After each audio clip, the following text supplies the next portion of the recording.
Nakakaroon naman na ito. Hey! Get your filthy hands off my car. Pasensya na po. Ang ganda kasi ng kotse. Well, I know you don't lie.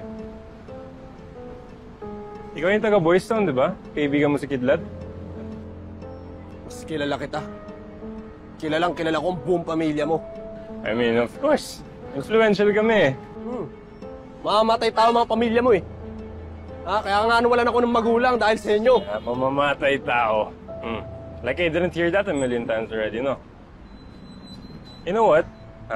Ang problema mo, kahit anong sabihin mo, hindi mo kaya patunayan yung binibintang mo sa akin. Okay? So you have nothing.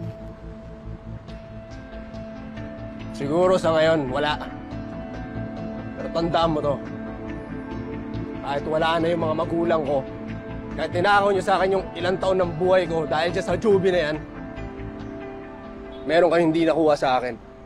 Eto. Eto. Eto ang gagamitin ko para umangat. Sa susunod na magsasalita ako, lahat makikinig sa akin.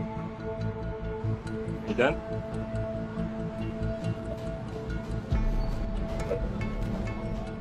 Get out.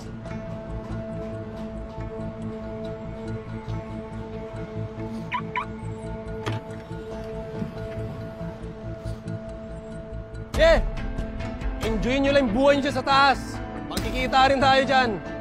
Pag nangyari yun, sisipahin ko kayo ng buong pamilya mo pababa.